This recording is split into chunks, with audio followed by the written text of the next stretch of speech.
बसु विज्ञान मंदिर, ज्ञान और विज्ञान की आराधना।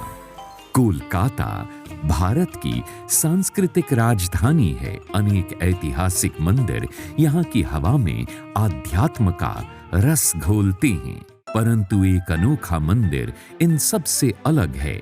ये दूसरे प्रकार की उपासना का एक अनोखा स्थान है। ये है बसु विज्ञान मंदिर। आचार्य जगदीश चंद्र बोस ने अपने 60वें जन्मदिन 30 नवंबर 1917 को बसु विज्ञान मंदिर को राष्ट्र को समर्पित कर दिया।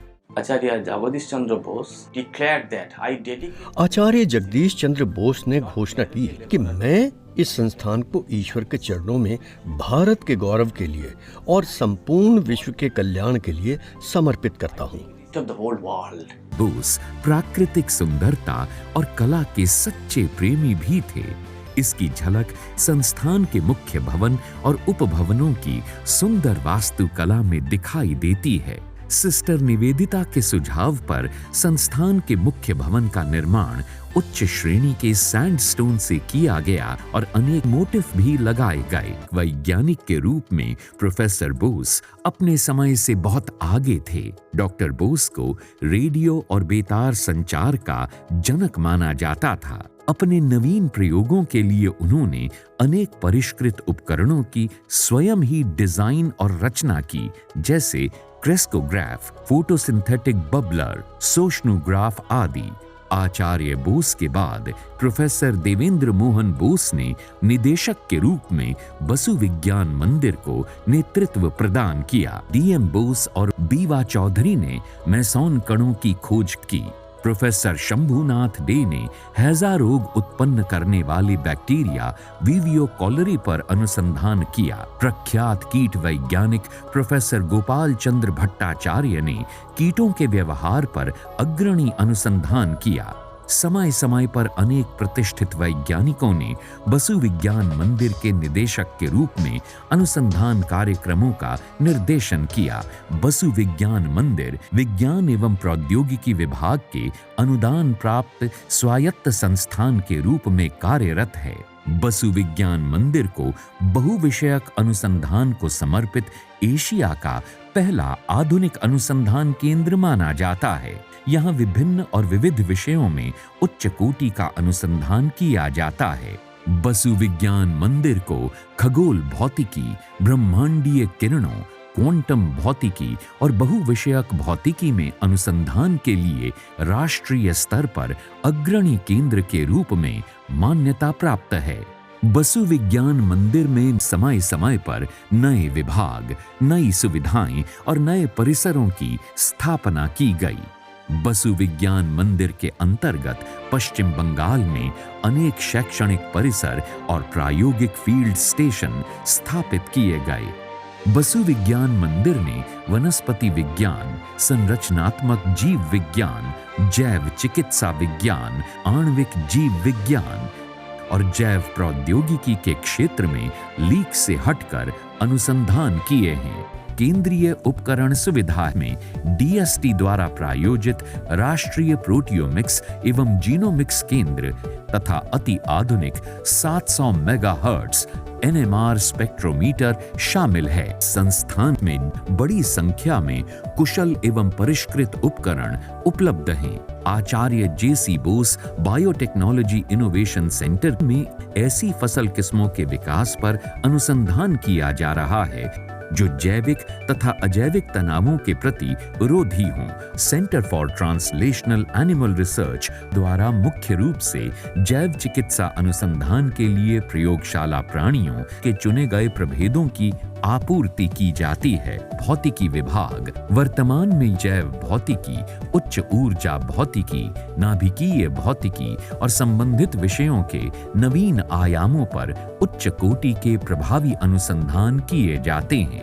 खगोल भौतिकी और अंतरिक्ष विज्ञान के लिए केंद्र एक विशेष इकाई की तरह खगोल भौतिकी, ब्रह्मांड विज्ञान, क्वांटम भौतिकी, रेडियो भौतिकी और जलवायु संबंधी विषयों पर अनुसंधान करती है।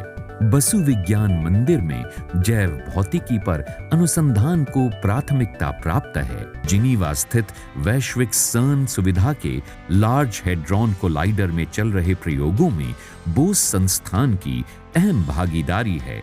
विश्व की सबसे विशाल निर्माणाधीन एक्सीलेटर सुविधा के निर्माण में बसु विज्ञान मंदिर भारत के लिए नोडल केंद्र भी है।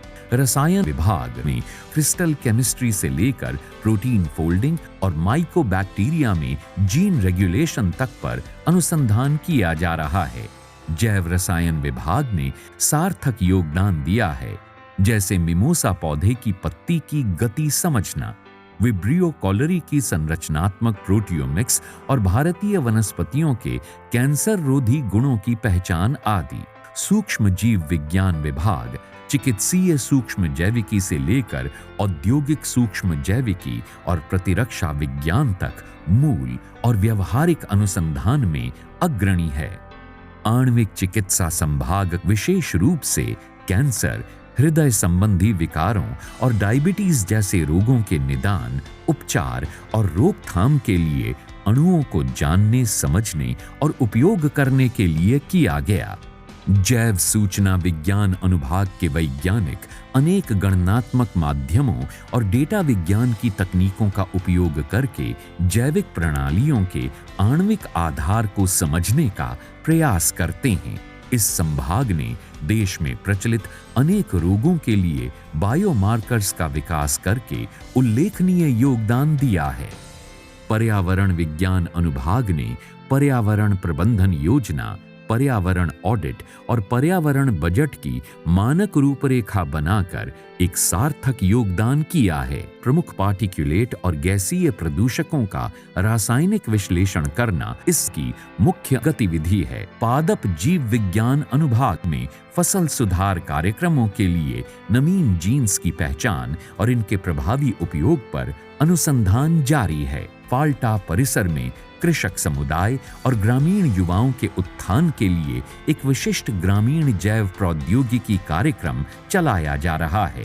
उनकी आजीविका और आमदनी में सुधार के लिए किसानों को कृषि तथा अन्य संबंधित उद्यमों में प्रशिक्षण दिया जा रहा है। विज्ञान के अनेक अग्रणी क्षेत्रों में संस्थान द्वारा मास्टर्स और डॉक्टरल डिग्री के लिए अलग अलग पाठ्यक्रम चलाए जा रहे हैं। बसु विज्ञान मंदिर में छात्रों को ज्ञान अर्जन के लिए सर्वश्रेष्ठ सुविधाएं उपलब्ध हैं और अनुसंधान में खुद काम करने का अनुभव प्राप्त होता है। अपने ख्याति प्राप्त संस्थापक की परंपरा का निर्वाह करते हुए बोस संस्थान के वैज्ञानिकों ने विज्ञान की प्रगति के लिए राष्ट्रीय और अंतर्राष्ट्रीय स्तर पर ठोस वैज्ञानिक योगदान किए हैं। संस्थान में विकसित ज्ञान ने सामाजिक लाभ दिया है और राष्ट्र के निर्माण में योगदान भी किया है। बोस संस्थान सच्ची श्रद्धा और पूर्ण समर्पण के भाव से भारत के गौरव तथा विश्व के कल्याण के लिए कार्य कर रहा है। विज्ञान एवं प्रौद्योगिकी विभाग पूरे करने जा रहा है 50 गौरवशाली वर्ष। प्रौद्योगिकी और विज्ञान के द्वारा देश की सेवा करने में प्रासंगिकता और उत्कृष्टता का ये सफर हमने अकेले नहीं तय किया है। हमारे साथ स्वतंत्र रूप से काम कर रहे सभी संस्थाओं ने अहम भूमिका निभाई है। अपने निजी क्षेत्रों में गुणवत्ता, फोकस और गति द्वारा आगे बढ़ने में मदद करने के लिए वो अपने लक्ष्य में उत्तीर्ण हुए हैं। मैं इन सभी स्वतंत्र संस्थाओं और इनके वैज्ञानिकों के लिए एक सफल और उज्जवल भविष्य की कामना करता हूं। हम भविष्य की ओर बहुत ही तेजी से आगे बढ़ रहे हैं। आशा है कि भविष्य में आने वाली चुनौतियों का हम सामना कर सकेंगे और नए अवसरों का निर्माण करेंगे और बनाएंगे ऐसा आत्मनिर्भर भारत जिससे गर्व होगा अपने विज्ञान और प्रौद्योगिकी क्षेत्र के विस्तार पर।